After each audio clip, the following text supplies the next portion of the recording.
আসসালামু আলাইকুম বন্ধুরা, নিশ্চয়ই ভালো আছেন। আজকে আমি একটি পাওয়ার সাপ্লাই নিয়ে কথা বলবো। তো আমার এই যে এই পিসিটার পাওয়ার সাপ্লাই নষ্ট হয়ে গেছে। এখন আমি এই পাওয়ার সাপ্লাইটা আজকে কিনে নিয়ে আসলাম। তো এই পাওয়ার সাপ্লাইটা নতুন একটা পাওয়ার সাপ্লাই দেখতে পাচ্ছেন, এটা গোল্ডেন ফিল্ড কোম্পানি, এটা 500 ওয়াট। তো এটা এখন আনবক্সিং করবো এবং এটাকে পিসিতে লাগায় আপনাদেরকে দেখাবো এবং কিভাবে কি কাজ করি এটা আপনাদের সঙ্গে শেয়ার করবো। তো আপনি নিজেও ইচ্ছা করলে বাসায় বসে পাওয়ার সাপ্লাই কিনে এটা আপনি নিজেই এটা লাগাতে পারবেন।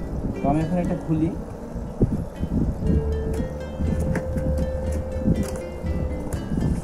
এই হচ্ছে পাওয়ার সাপ্লাই, প্যাকেটটা এই পাশে রাখি। এটা সুন্দর দেখেন, সুন্দর একটা পলিথিন দেওয়া আছে, প্যাকেট দেওয়া আছে। এই হচ্ছে পাওয়ার সাপ্লাই, এখানে এটা রাখি। এই হচ্ছে পাওয়ার সাপ্লাই, এখানে পাওয়ার কানেকশন, এটা একটা ফ্যান আছে আর এই পাওয়ার সুইচ আছে, এটা দিয়ে পাওয়ার পিসিটাকে অফ করে রাখা যাবে। আর এই পিছনে এখানে অনেক ফাঁকা দেওয়া আছে। আর এইখানে আপনার কিছু ইনস্ট্রাকশন দেওয়া আছে যে পাওয়ার সাপ্লাইতে কি কত ভোল্টেজ, এবং ইনপুট আউটপুট কি আছে, এখানে সব লেখা আছে। এটার মডেল হচ্ছে GF 500 মডেল। তো এটা মোটামুটি একটা ভালো পাওয়ার সাপ্লাই, অন্য নর্মাল যে পাওয়ার সাপ্লাই থেকে এটা একটু দাম বেশি এবং খুবই একটা ভালো একটা পাওয়ার সাপ্লাই। তো আমি এই কেবলটা বের করি। এখানে দেখেন এই কেবলটা অন্য পাওয়ার সাপ্লাই থেকে এরকম থাকে না, এটা সুন্দর একটা প্রোটেকশন দেওয়া আছে। এইটা হচ্ছে মাদারবোর্ডের কানেকশন। তো এখানে এক্সট্রা আরও কেবল আছে। এইটা হচ্ছে এই যে কেবল, এইটা 3টে করে কেবল আছে একটায়, যেটা হচ্ছে 12 ভোল্ট এবং 5 ভোল্ট।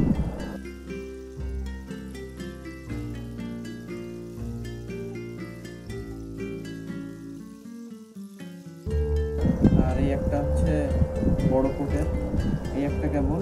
আর এইরকম আরও একটা কেবল আছে, এই যে 2টা হার্ড ডিস্ক লাগাতে পারবেন, তারপরে SSD লাগাতে পারবেন, এক্সট্রা কেবল আছে। আর এইখানে পাওয়ার মাদারবোর্ডের যে পাওয়ার, সেটার জন্য 2টো কানেকশন আছে। অন্য পাওয়ার সাপ্লাইতে থাকে হচ্ছে একটা, এখানে 2টো আছে। এখানে আরও 2টা আছে কেবল, এই যে 3 পিনের 6 পিনের কেবল। এখানে 2 পিনের আছে আরও 2টো, এটা অন্য মাদারবোর্ডের কানেকশনে লাগবে। যেহেতু আমার মাদারবোর্ড হচ্ছে 81-এর মাদারবোর্ড, এগুলো আমার প্রয়োজন হবে না। এই কেবলটা আমি আলাদা রেখে দেবো, এটা আমার কানেকশন করা লাগবে না। তো এই হচ্ছে পাওয়ার সাপ্লাই। আমি এখন এটাকে সিপিইউতে লাগাবো। এটা হচ্ছে আমার সিপিইউ। তার আগে আমি আপনাদেরকে এটা একটু অন করে দেখাবো। অনেক সময় আমরা পাওয়ার সাপ্লাই নতুন অথবা আপনার পিসিতে পাওয়ার সাপ্লাই অন হচ্ছে না, সেক্ষেত্রে আপনি পাওয়ার সাপ্লাইটা নিজে চেক করতে পারবেন যে এটা ভালো আছে নাকি খারাপ আছে। তো এই পাওয়ার সাপ্লাইটা চেক করতে গেলে কীভাবে চেক করি আমি আপনাদেরকে একটু দেখাবো। তো এই যে পাওয়ার কানেকশন, এই পাওয়ার কানেকশনে আমি এই যে পাওয়ার কেবলটা লাগাবো। এই যে পাওয়ার কেবল, এটা আমি এখানে লাগাবো। এবার এইটার ভিতরে একটা ফ্যান আছে, এই যে এই ফ্যানটা ঘুরলে বুঝতে হবে যে পাওয়ার সাপ্লাই ঠিক আছে। তো এখানে আমি এখন এটা চেক করব। কীভাবে চেক করব? এই যে কেবলটা আছে মাদারবোর্ডের, যে কেবলটা লাগাতে হয়, এই কেবলটা দিয়ে এটা অন করতে হবে। দেখেন এটা দিয়ে আমি অন করব। এই পিসিটা খুলে নিই। এটা অন করার জন্য আপনি একদম ছোট্ট একটা কেবল নেবেন। এই যে কেবল, এইটা 2টা প্রান্ত সুইচিং করতে হবে, 2টা শর্ট করতে হবে, তাহলে এটা অন হবে। কীভাবে সুইচিং করব, কোনটায় করব? এই যে এটা হচ্ছে গ্রিন কালারের এই যে একটা কেবল, এই গ্রিন কালার আর পাশে একটা ব্ল্যাক কালার, এই 2টো কানেকশনকে এই তার দিয়ে শর্ট করে দিতে হবে। শর্ট করে দিলে আমার এই ফ্যানটা ঘুরবে। তো আমি আপনাকে দেখাবো এখন।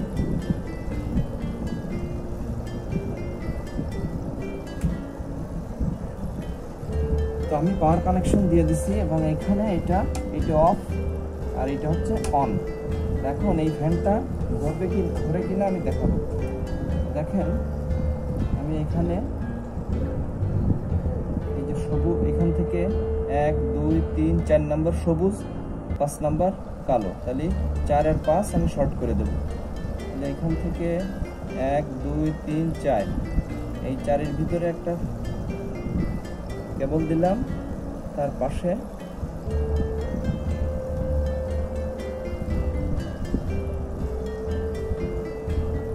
কালো একটা দিলাম কানেকশন। এই যে দেখেন ফ্যানটা ঘুরতেছে, নামে একটু সামনে আনো, ফ্যানটা ঘুরতেছে না? আমি আবার দেখাচ্ছি, এটা একটু অফ করে দিই। এই যে দেখেন ফ্যানটা অফ হয়ে গেছে। এবার আমি যখন আবার এখানে দেখাই, এই যে কেবলটা নিয়ে আসলে ফ্যানটা বন্ধ হয়ে গেল। তো এইখানে আপনারা খেয়াল করবেন যে সবুজ যে কালার, এটার সঙ্গে কালোটা শর্ট করে দেবো। এই যে ফ্যানটা ঘুরতেছে, এই তারটা খুলে নিয়ে আসলাম, এই যে ফ্যানটা বন্ধ হয়ে গেল। তো আমার এই পাওয়ার সাপ্লাই, নতুন পাওয়ার সাপ্লাই, তারপরে আপনাকে একটা জিনিস দেখালাম যে আপনার পাওয়ার সাপ্লাই যদি কোনো সমস্যা হয় তাহলে আপনি এইভাবে চেক করতে পারেন। তো আমি এটাকে অফ করে দিই। এবার এটাকে আমি সিপিইউতে লাগাবো। তো ভিডিওটি সম্পূর্ণ দেখবেন, তাহলে আপনি নিজেই আপনার পিসিতে এটা লাগাতে পারবেন। এই যে পাওয়ার সাপ্লাইটা, এটাকে আমি এই যে পাশ, এই পাশ পিছনের দিকে দেবো, এই দিকে দিলে দেখতে সুবিধা পাবো। এই তো এইখানে এই পাওয়ার সাপ্লাইটা আমি এখানে আগে লাগাবো, এরপর তারগুলো কানেকশন করবো। এই পাওয়ার সাপ্লাইটা এখানে সেট হয়ে গেল। এবার আমি এটাকে স্ক্রু দিয়ে লাগাই দিই। আমি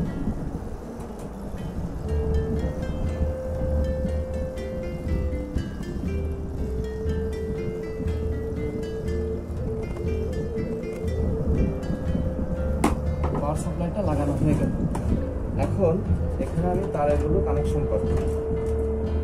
তো এটা তো সহজ। এই যে কেবলটা, এটা আমি মাদারবোর্ডে লাগিয়ে দেবো। হ্যাঁ, মাদারবোর্ডে এখানে লাগিয়ে দিচ্ছি।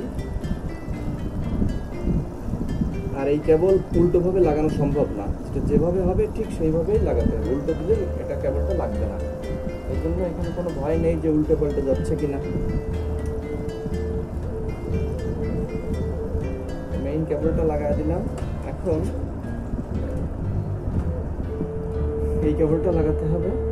এটা হচ্ছে সিপিইউর যে ফ্যান থাকে, প্রসেসরের উপরে যে ফ্যান থাকে, ফ্যানের পাশে এটা লাগাবো।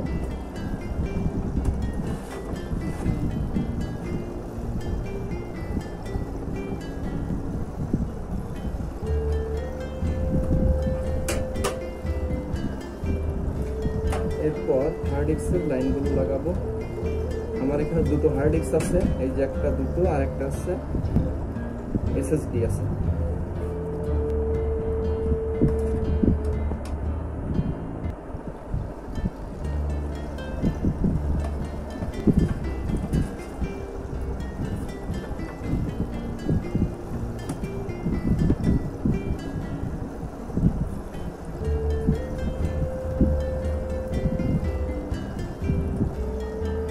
এইটা আমি এসএসডি যে লাগাই দিলাম, এসএসডি।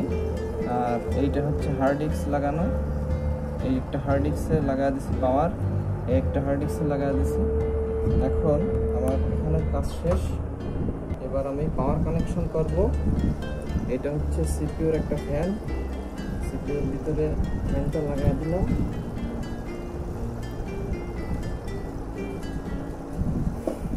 এটাকে সোজা করি। এখন আমি পাওয়ার কানেকশন লাগাই দিই এবং অন্য যত কানেকশনগুলো আছে সেগুলো আমি পরে লাগাবো। আগে দেখি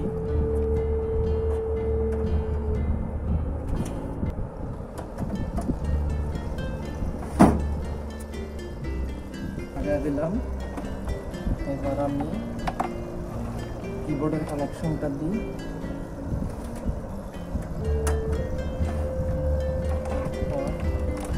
মাউসের কানেকশনটা দিই। মোটামুটি কানেকশন আমার ওকে। অন্যগুলো স্পিকার এগুলো পরে লাগাবো। এখন আমি পাওয়ার কানেকশন করে দেখি যে এটা হচ্ছে কি না।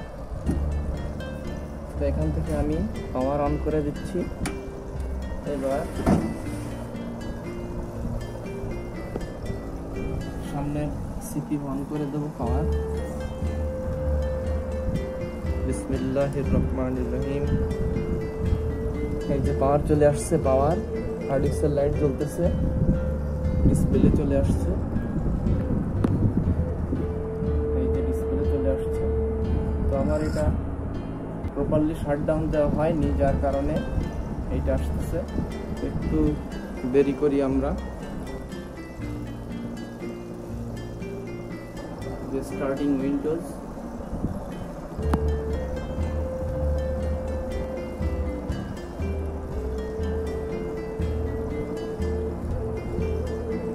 উইন্ডোজ ওপেন হয়ে গেছে। এই যে আমার কম্পিউটার পুরো ওপেন হয়ে গেছে। তো এইখানে সিপিইউর ভিতরে দেখেন, এই যে আমার সিপিইউর যে বাইরের ফ্যান এটা চলতেছে, আর এখানে এই যে প্রসেসরের ফ্যান চলতেছে। হ্যাঁ, তো এই পাওয়ার সাপ্লাইটা পুড়ে যাওয়ার কারণে এটা আমি নতুন লাগালাম। তো আপনারাও যদি চেষ্টা করবেন নিজের কাজ নিজে করার জন্য। তো সবাইকে ধন্যবাদ, ভালো থাকবেন, সুস্থ থাকবেন, আল্লাহ হাফেজ।